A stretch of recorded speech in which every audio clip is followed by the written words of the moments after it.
Colm Sheehan for this week's edition of This Is Who We Are, the Longwave Music Podcast. Here with Niall, Deirdre and Alan from LOWmountain. So their song Lavender Hill features on the standard edition of This Is Who We Are, Longwave Music Volume 1. And they've also got a song, Wind That Round the Fastnet Sweeps, on the special edition vinyl, which is gonna be available soon. So anyway, thanks for joining me, lads. Thanks for having us. Yeah. So how are you getting on anyway? What have you been up to during the lockdown? Well, Niall, we'll let Niall answer that there.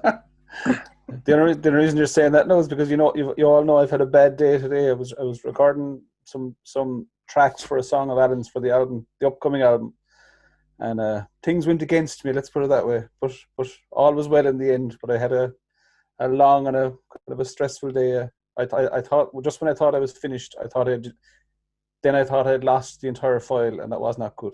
But it's okay. I hadn't lost it. It's all right. Yay! Hard at work. But yeah, but I suppose. Yeah, but I suppose generally the lockdown is what it is. But it's probably given us a little bit more time for that kind of stuff, because there's obviously there's no time for gigs or getting out or whatever. So I suppose you just knuckle down and kind of do what we can at home in terms of recording or writing or creating or whatever. Okay, very good. And what about you, Deirdre? And are you Ellen? Well, I'm in my final year on Sharkin Island doing the visual arts degree course down there. So assessments are coming very quick. Like I had lot of assessments yesterday I had to hand in stuff for, and then my big final kind of end of year kind of assessment is the 5th of June. So I've got head down working, making a video for that and stuff like that. So I'm doing a kind of a performance art piece based on vulnerability and shame and trauma. Lovely light subject matter. Yeah. Well, that's LOWmountain theme all in one go there. Yeah.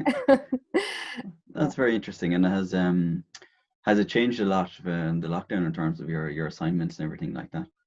Yeah, we were very lucky because we've been able to do most of it over Skype, and our tutor Glenn Locker, and he's been amazing. Like I think most other colleges have shut down and they've just kind of passed all their students, just kind of, whereas he's letting us continue to work away, because I suppose the fact that we've been working remotely on Sharkin and working from home and stuff, like it's not much different. We just work from home. We normally would go to Sharkin maybe once every 2 weeks and kind of have a get together with that computers, but so we're just doing it all from home now and doing meet up online and stuff. So yeah, it's been good. We've getting a lot more done, trying to have less distractions. So, okay, that's good. Less distractions is arguable. Yeah. For me anyway. What about you, Alan? You've been hard at work anyway.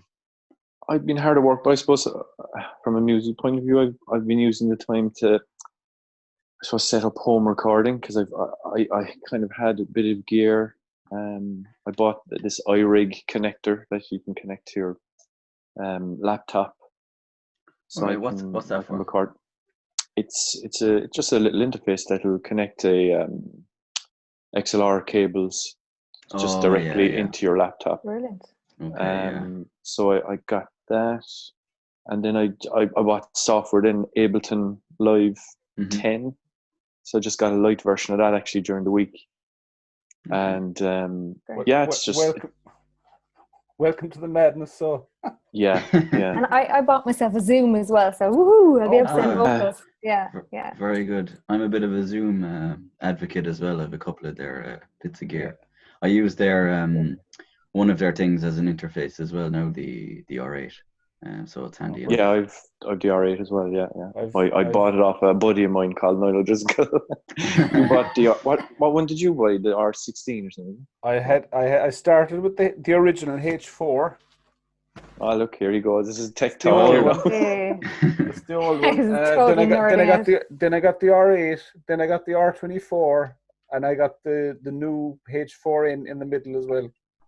No, I've obviously sold bits and pieces here and there along the way as well, but it's fabulous gear. Like I love the Zoom stuff, to be honest. But and I've got a couple of Zoom multi-effects units as well. I just find they're really easy to use, and they work. You know, they're great. Yeah, I find them good as well. I have a handheld one as well, and I also have a multi effects pedal belongs to them. So yeah, it's cool. So here's hoping the guys from Zoom are watching. Yeah. Zoom. We've given them more plugs than anyone so far. So Yeah. So how did LOWmountain come about anyway? When did you meet, and what was the original plan when you formed the band? Well, I started working in with the Southern Star newspaper in Skibbereen about over 10 years ago. And Niall was working there at the time, and then between the jigs and the reels, we started talking about music, and then he invited me over to his place at lunchtime. I invited him round. Lunch date. A lunch date where we kind of go on, yeah. I was after buying a new guitar, and I wanted to show it to him. That was my excuse to get him around my house. Yeah. So we played that on that guitar all during lunchtime. So. But yeah, so we started writing songs pretty much at lunchtime. And we wrote 3 songs, and we went to Laurie Hedger's studio to record them. And where's that studio? It's gone now, but it was down kind of between Skibbereen and Baltimore, down near Lough. Okay. And we recorded. Yeah, we did an EP first, Ellen, didn't we? Yeah, we did the EP first, and we were a band, like myself and I were kind of writing stuff first, and then we had a gig. We supported Mick Flannery, wasn't it? Was that Flannery, yeah. So you kind of approached me to see would I do harmonies for the gig, and then I weaseled my way into the band. We kind of, I suppose I knew of Deirdre like for years, but we never really spoke or anything before. No, we I actually thought approached you. I remember seeing you in the pub, like at gigs and stuff, and going, Jesus, he's a very shy lad, but he's a lovely voice. Little did I know you weren't shy at all. Totally wrong. Yeah. So we asked Dee, would she come do some backing vocals just for that gig? Well, I don't know. I suppose deep down, myself and Niall had all right plans for RIT, but we didn't actually say, "Come on, join our band." We just said, "Come do backing vocals." I suppose even at that stage, I mean, that's over 10 years ago or whatever, but we probably didn't have a plan ourselves even at that stage, really, did we? Yeah. We were just doing a thing and seeing what was going to happen, you know? Yeah. And so after that, then Dee is LOWmountain through and through. So after that, then we got Phil King called us, and he got a hold of our EP. He asked us to come down to Dingle to do other voices. The other room, wasn't it? The other room was called. Yeah. All right, you did other voices. How was that? Yeah, it was brilliant. Oh, it was great. Yeah, it was brilliant. It was great to in terms of opening doors afterwards and getting a bit of attention and whatever. It was really good as well, you know. And for radio play and all that kind of stuff. Yeah, we got a lot of radio play probably on the strength of that, right? Definitely. Jesus, yeah, I love the stuff they do now. I must say, it's always really interesting and eclectic, the stuff that they have. So yeah, it's interesting. Yeah, it's every genre of music, like it's great. I caught up with the Glenn Hansard one last night. I watched that last night. That's cool, yeah. Just everything that they do is really, there's a touch of class about it, you know. Even if it's, you know, and obviously the National Library is some venue, like the reverb and the acoustics in the room was amazing, isn't it? That's mad. I was watching it as well, and the thought struck me at one point. I think when he was singing, maybe it was The Parting Glass or whatever at the end, and I'd say you could see in his own face that he was listening to the reverb. He was enjoying the sound of his own voice in the room, like, you know. Yeah, it was great. Yeah, one that strikes me, I love the when Jose Gonzalez played there. I'd be a fan of his now, and he did a few beautiful songs there, and I think he himself kind of said it during it too, that he was struck by how beautiful the place was and the atmosphere that was created and the acoustics and stuff like that. Yeah, like the play, like once you even visit Dingle, it captures you forever. Like it's a brilliant place. We even got married down there. Like it's just Yeah. We all three of special, us, yeah. the band. No, all three of us. Yeah.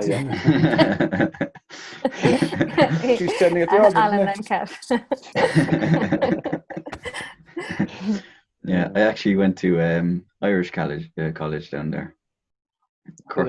different experience. Then, though, that's a different sort of Yeah, atmosphere, and I'd we say. when I was in college in University of Limerick, we used to bring busloads of international students down there as well on a day trip, and they loved it. But Yeah, it's gorgeous. yeah, it's a beautiful place. But you kind of touched on it earlier, but how would you describe your music to people who haven't heard it before? It's a difficult one, I'll but let the lads answer that. Yeah, go on. It's I suppose we like to tell stories, and as honest stories as we can. Like I suppose the EP, like the stories we were trying to tell with the EP was more. I suppose it was a kind of during this kind of civil war, and that was the angle we were taking.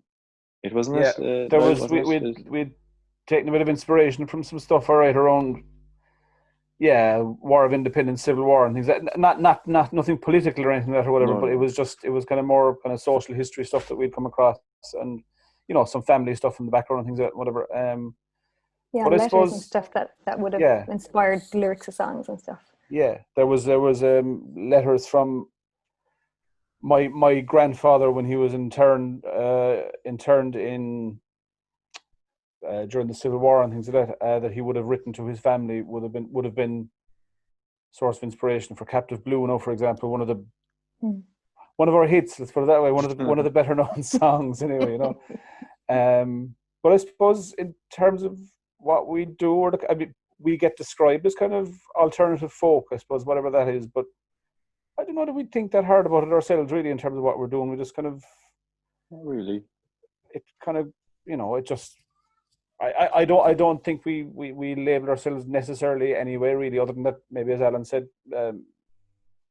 telling stories and songs, maybe, Yeah, like I suppose our sound would have been unique enough with Niall's slide guitar, the dobro, and that would have been. It wouldn't have been very familiar. I wouldn't have been a very familiar, instrument in Ireland. Around around that time, around like 10 years ago. Like it was, you were inspired by like Jerry Douglas and that gang. My inability to play it in one sense, I mean, put it this way, it's probably very much a bluegrass instrument and tends to get played fast and furious. I can't do that, so we kind of go with a more use it as an atmospheric thing, I suppose, really, and it can be very vocal, it can be very lyrical kind of an instrument when you're, that's the way I approach it. Let's put it that way, I think you. Sorry, I was going to say, I think you'd be like that anyway about music, even with your normal guitar playing. You give everything loads of space, and you're really melodic. Yeah, well, I mean, the way my attitude is, I'm the guitar player in a band with two really good singers, and it's not up to me to be getting in their way when they're, to quote Jerry Douglas, it's a shame to bust up a story song. Like, I mean, if there's a good song and there's good lyrics, all I'm doing then is just putting little embellishments in and around it, and put a little bit of atmosphere in there, maybe. It doesn't. I don't think we need. It doesn't need to get too complicated, Yeah, but that's part like our music isn't very full on. It's just vocals, guitar. Wait, hear what I was recording today. That's pretty much it. Yeah. No, I think I actually wanted to ask you anyway about storytelling was something I was going to ask you about anyway, and the space in your music. I think it is very interesting. You talk about the space in your music, and I mean, you have a song called Spaces as well. I was going to ask you about, because you all of you sing at some point or another on the songs, yeah. We do, yeah. Because under the influence, I was trying to identify whose voice that was. I'm guessing that's Niall's. That's Niall's, yeah. That was me. That's one of the probably the only time actually I've ever sang on a recording. I think. Took a lot to get it out of me, to be honest about it. But I had come up with the song, and well, with a lot of encouragement and whatever from when we were recording with Laurie. Yeah, I'm kind of proud of it, to be honest about it. But at the same time, I don't push it because I don't feel I'm a particularly good singer, especially when you've got these other two in the band. You know. Oh, you're well able. No, I really enjoyed it anyway, I must say. Fair play. Thank you. And I think you've never done it live. No, never. It'll never happen live. No. That's what makes it special, though. It's a secret song. We might get some requests for it now in the future, but no, I think it's refreshing to hear kind of different voices throughout it. Anyway, and I think Spaces is primarily Deirdre. I think I was listening to that. I thought it was interesting. I liked the kind of percussion, like the crunching sounds. It sounded like leaves or something to me. I'm not sure what it was, but it was interesting. I think it was feet in the gravel, wasn't it? Did we record? It was. Or was it some? Laurie Hedger and myself went to. I don't think you were even there when we did it. I don't know. I forget. No, you sent it to me. It was a. Yeah, I remember it was a kick drum. It was a bass drum from a drum kit turned on its side, and I think he was playing it with brushes. But then was he playing the side of it or the rim of it or something? I forget now at this stage. But we were in one of those moods below in the studio where we were trying to come up with something a bit odd. It was 2 o'clock in the morning, one I'd say. Yeah, there was definitely weirdnesses going on, alright. Yeah. It's a nice sound, right? It turned out nice, yeah. It's very nice. I found it kind of something different that stood out to me after listening to some of the other ones. But I think like each song there is a certain pattern because you use the same instruments, but in each one you do add something a little bit different. The first album I found quite interesting, a little bit different. I think the best one, my favorite one anyway, is the first one, the loneliness of a fisherman's wife. I thought it was excellent. It was like a proper journey from start to finish. But yeah, I guess the way that you tell stories in each of the songs is quite different. In some of them it seems like you kind of start them and then they kind of fade off and you don't finish them. But what do you think makes a good story in general? That's a good question.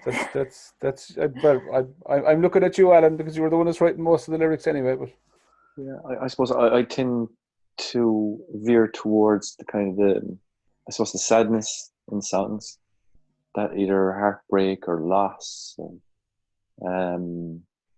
Yeah, but I suppose I find joy in sad songs because there's an element of you don't feel that, I suppose you don't feel that you're not the only one going through such, I don't know, emotion, through such that everybody, look, it's a natural thing to be, sad and to be low and to be lost. But I think in songs like that, I do find comfort in them. So I suppose I tend to write kind of sad, not sad songs, but kind of, I suppose, yeah, sad songs. They're not all sad. There's a lot of romance there as well. Oh, there's romance there as well, but yeah, like I suppose, yeah, I tend to veer towards the kind of sadness, but then, like, the overriding emotion is love at the end of the day, like, so. Yeah. like I think we've always said at our gig. We say it, but it's a thing we'd probably do anyway. Is we're singing songs that may seem sad or depressing, or some people think, but we always make sure to have the crack in between. As in it's a case. Here's the song. It is what it is.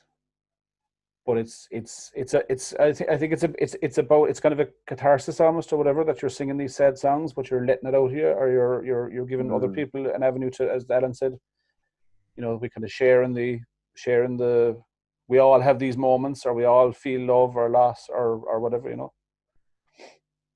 And there's yeah. Sorry, yeah, go ahead. I was going to say what you were saying earlier on about honesty. I think that's what makes it. That's what makes a good story, is the honesty in it. Like, there's one of Alan's lyrics where he says it's in the wind that runs past and it sweeps, and he's like, my woman, what is it? My woman, what's the second?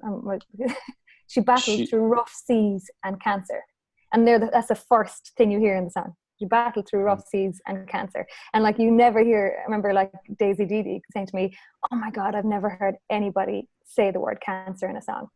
So like I think that like it kind of made me realize, Jesus, Alan really writes, about things that are happening around him. Like here and now, honestly, without having to do a metaphor about it. It's like, it's real, which is really cool, I think. Yeah, like I suppose, like I would have been growing up songwriter. Like I suppose the one songwriter as a young fella growing up would have been Kurt Cobain, and like his lyrics were just so metaphorical that it was just, you could read anything into them.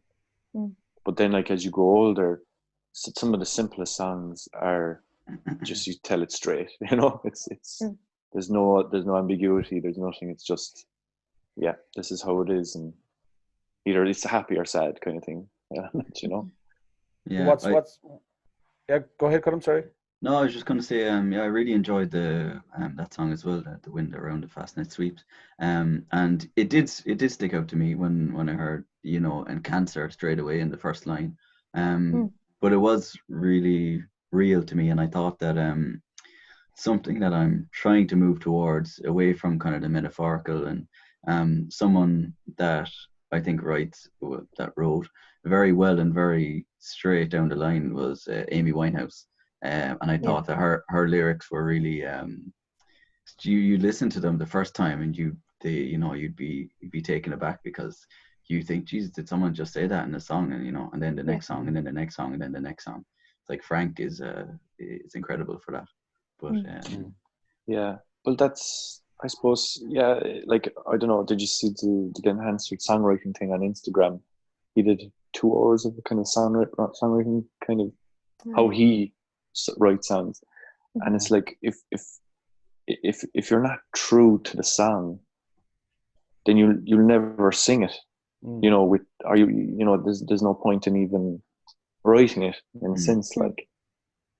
So I suppose, like as you were saying, the like honesty is the key to our songwriting. Like obviously there's so many different genres of songwriting. I'm not saying all I listen to is sad songs. I don't, like, I listen to everything really, except reggae. Sorry, people out there.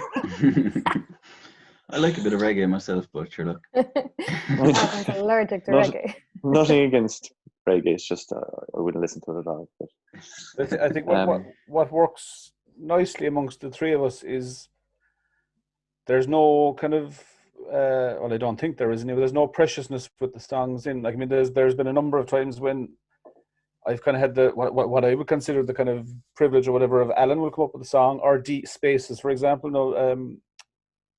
And because I'm not necessarily the one writing the songs or singing them or whatever, I wouldn't say you've handed them over or whatever, but I've done work in isolation from you guys on your songs.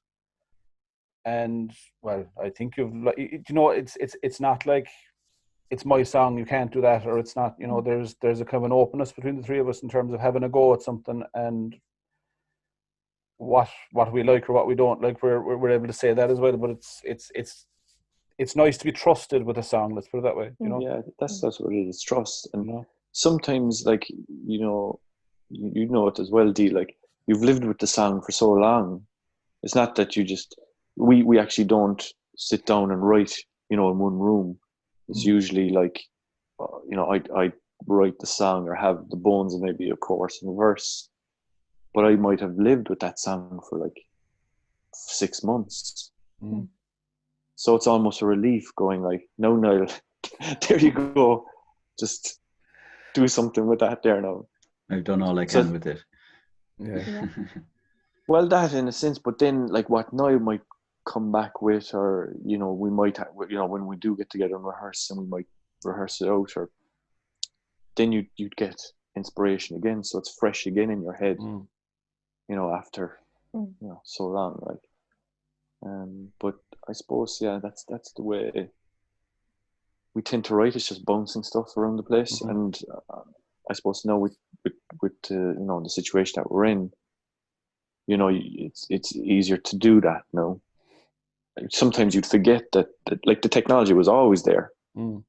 Yeah. Like even we must rehearse, and maybe 3 or 4 weeks, or 5 weeks, or 5 months later. But now we can do it every week if we wanted to. And It's even, not as if the technology just appeared when the pandemic appeared. It was always there, but now we're seeing the benefits, and even contacting friends that you hadn't contacted in years, like, and next thing you're Zoom calling them or FaceTiming them, and We you're should have been going, doing it all Jesus, along. we should have been doing this all along, like, Yeah. Yeah. It's funny. It's But like anyway, Skype ceases to exist now. It's funny. Sure, we've had that for years. Yeah. Yeah. But so we don't have too long left now because of Zoom. I'm just having a look.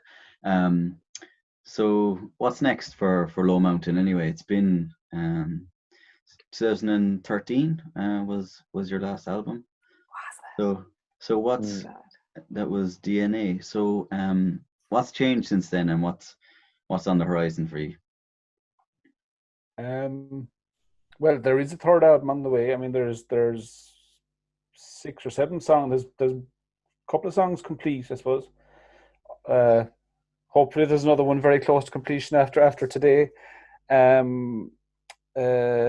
I suppose time-wise, we're probably a little bit more restricted than we might have been previously, because Alan and myself anyway, there's little kids and stuff like that have come on the scene, and they do take up a bit of time.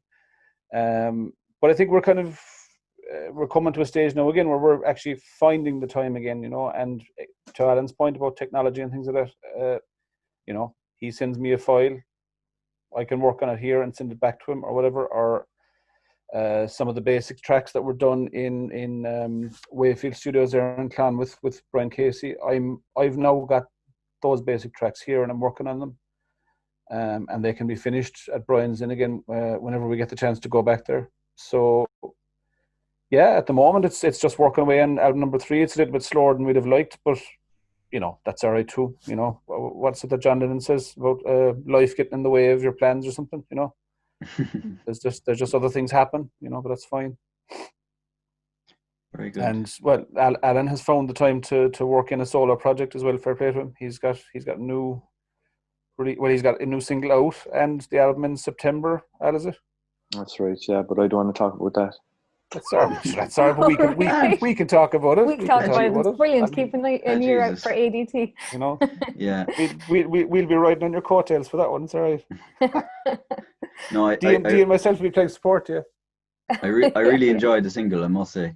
Beautiful. Years. Yeah. I've been Well, playing... it's a total different. Again, like it's totally different to LOWmountain stuff. So, not an intentional thing, but that's just the way it's kind of working out. But just come back to LOWmountain. Yeah, just get the third album finished. We're just releasing the solo stuff. I've learned a load now that I can apply to LOWmountain's release. So, it's all good. It's all like we've been at any gig, we've been telling people, oh yeah, it's 6 months now to be ready. We've been saying that for the last 7 years. Well, 6 years. 6 years. 6 years, yeah. I suppose, yeah. I know the feeling, yeah. I've kind of taken a bit of time to upskill a little bit as well in kind of music production a little bit, and kind of messing around with bits and bobs technology. So it's been a good time for that. And finally, Deirdre, what about yourself? What's on the horizon? How do you? Yeah, well, for art-wise, I'm like hopefully going to go on and do a master's after this. So I think like just having the visual art journey, I think is really informing how I look at music and how I listen to music, and just like, you know, the what we talk about with the being honest in your music. It's the same with art as well. You have to be vulnerable, I suppose, you know, and once, you know, sometimes you might come up with an idea for a song or for a piece of art or whatever, and if it makes you a little bit afraid of showing it to someone else, I think that's where that's when you know you're doing the right thing. So I feel like that they're just the fact that I went off and I've done, you know, the art side of things. It's really, it makes me more excited to come back to music now for, you know, the new phase of LOWmountain in the future and stuff like that. Hopefully it'll add some lovely seeds to the pot, as they say. Yeah.